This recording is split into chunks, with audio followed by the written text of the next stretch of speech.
ముఖ్యమంత్రి చంద్రబాబు పాలనపై అసత్య ఆరోపణలు చేస్తే సహించేది లేదని తెలుగు రైతు రాష్ట్ర కార్యదర్శి రాయపాటి కిరణ్ కుమార్ దళిత నాయకుడు బళ్లహరి తెలిపారు. మనుబోలులో స్థానిక అంబేద్కర్ విగ్రహానికి పూలమాలలు వేసి నివాళులర్పించారు. ఈ సందర్భంగా నాయకులు మాట్లాడుతూ విజయవాడ నడిబొడ్డున ఏర్పాటు చేసిన అంబేద్కర్ విగ్రహాన్ని ధ్వంసం చేశారని వైకాపా అసత్య ప్రచారాలు చేస్తోందన్నారు. జగన్మోహన్ రెడ్డికి పదవీకాంక్ష పోలేదు కాబట్టి తెదేపాపై దుష్ప్రచారం చేస్తున్నారని దుయ్యబట్టారు.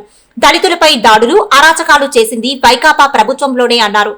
అంబేద్కర్ ఆశయాలను కాలరాశారని ఆవేదన వ్యక్తం చేశారు. ఎస్సీ సబ్ప్లాన్ నిధులు సుమారు 12,000 కోట్ల నిధులను జగన్ దుర్వినియోగం చేశారని ఆరోపించారు. ఎస్సీ ఎస్టీలను ఇబ్బందులకు గురిచేసి వారి భూములను దారి మళ్లించారని ఆరోపించారు. ఇకనైనా లేనిపోని ఆరోపణలు చేయడం మానుకోవాలని హితవు పలికారు. ఈ కార్యక్రమంలో నాయకులు పచ్చిమాల రామిరెడ్డి, చల్లగిరి ప్రసాద్, దండు చంద్రశేఖర్ రెడ్డి, సాని వెంకటరమణయ్య, చింతల వెంకటేశ్వర్లు, రమేష్ రెడ్డి, రవి, వీరప్రతాప్, విజయ్ కుమార్ తదితరులు పాల్గొన్నారు. అందరికీ నమస్కారం. మిత్రులారా, గత 2-3 రోజుల నుంచి పత్రికలో వస్తున్నటువంటి ఈ అసత్య కథనాలు, అసత్య ప్రచారాలు చూసి విసిగి వేసారిపోయిన దళితులు ఒకసూరిగా ఈరోజు ప్రెస్ మీట్కి రావడం జరిగింది.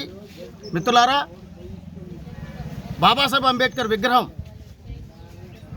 అమరావతిలో విజయవాడ నడిబొడ్డులో జగన్మోహన్ రెడ్డి గారు నిర్మించడం జరిగింది.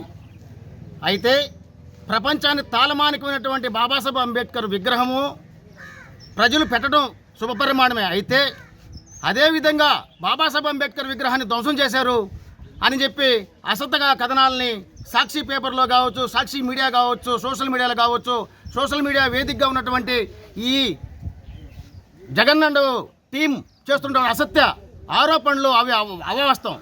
ఎందుకంటే ఇప్పుడు దాకా రాష్ట్రంలో జరిగినటువంటి అరాచకాలను చూసుకుంటే 12,000 కోట్ల ఎస్సీ నిధులు దుర్వినియోగం అయినప్పుడు అది అరాచకంగా కనిపించలేదా మిస్టర్ జగన్మోహన్ రెడ్డి గారు? అలాగనే రాష్ట్రంలో 180 మంది దళితుల్ని చంపేస్తే ఏ రాష్ట్ర ప్రభుత్వం కూడా ఇటువంటి అరాచకాలు పాల్పడకపోతే అది కేవలం వైఎస్ఆర్సీపీ, నెక్స్ట్ ఆ ఎమ్మెల్యేలు, ఎంపీలు చేసిన అరాచకాలు మీకు గుర్తురావట్లేదా? 2 నెలల్లో గవర్నమెంట్కి వచ్చినటువంటి టీడీపీ పార్టీ మీద కానీ, చంద్రబాబు నాయుడు మీద కానీ ఈ అసత్య ఆరోపణలు చేయడం ఇది మీకు తగదని చెప్పి మేమందరం ఇక్కడ దళిత వేదికగా మీకు హెచ్చరిక జారీ చేస్తూ ఉన్నాం. భారతదేశంలో బాబాసాహెబ్ అంబేద్కర్ కలగనటువంటి ఆశయాలు, రిజర్వేషన్లు అన్నింటినీ కూడా తుంగలో దొక్కిన సందర్భం ఇది కాదా అని చెప్పి మీ సభాముఖంగా మేము తెలియజేస్తూ ఉన్నాం. ఎందుకంటే ఫ్రీ హోల్డింగ్ అని పెట్టి ఎస్సీలకు ఉన్న భూముల్ని వేరే విధంగా దారి మలిచిన సంగతి ఈ రాష్ట్ర ప్రజలు కానీ మిగతా చూస్తా లేరా? అది మీ విషయం తెలియదు కదా, అది అరాచకం కాదా అంటున్నాం. గంజాయికి కేర్ ఆఫ్ కలిసినటువంటి ఆంధ్రప్రదేశ్లో జక్కంపూడి చేసిన అరాచకం కాదా? పేదల రేషన్ బియ్యం తీసుకొచ్చిన ద్వారంపూడిది అరాచకం కాదా?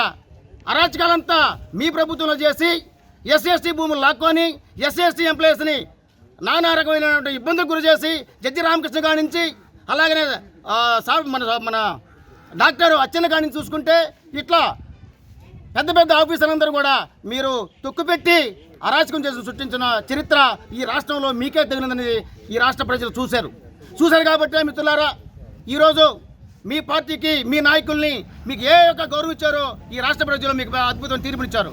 కాబట్టి రాష్ట్రంలో జరిగినట్టు అవినీతికి కేర్ ఆఫ్ అడ్రస్గా వైఎస్ఆర్సీపీ అండ్ ఎమ్మెల్యే, ఎంపీలే ఉన్నారు తప్ప ఇంకా ఎవరూ లేరని చెప్పి అరాచకాలు మీరు సృష్టించి ఆ నిందని, ఆ నెపల్ని ఈరోజు టీడీపీ పార్టీ మీద, మా నాయకుడు చంద్రబాబు నాయుడు మీద, అలాగనే పార్టీ యొక్క ఇబ్బంది మీద మీరు చేస్తూ ఉంటే చూస్తూ ఉండడానికి ఈ రాష్ట్రంలో దళితులు సిద్ధంగా లేరని చెప్పి ఈ సభాముఖంగా మిమ్మల్ని హెచ్చరిస్తూ ఉన్నాం.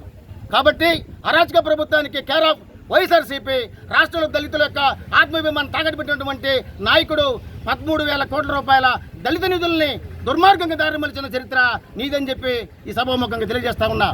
అతను సైన్యం, అతను ధైర్యం, అతను సాహసం, అతను నమ్మకం, అతను నిజం.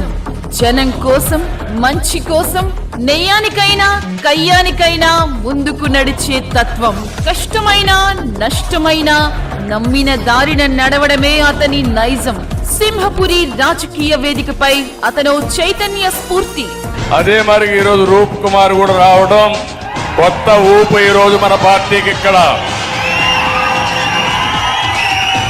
యువతరానికి ప్రతినిధి, నవతరానికి మార్గదర్శి. కాలానుగుణంగా పాత్రానుసారంగా వ్యవహరించే చతురత ఆయన సొంతం. లక్ష్య సాధనలో రాజీ లేని పయనం అతని మార్గం.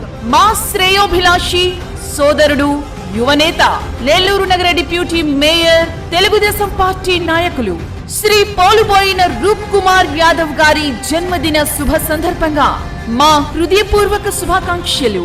మీ దార్ల వెంకటేశ్వర్లు, తెలుగుదేశం పార్టీ నాయకులు.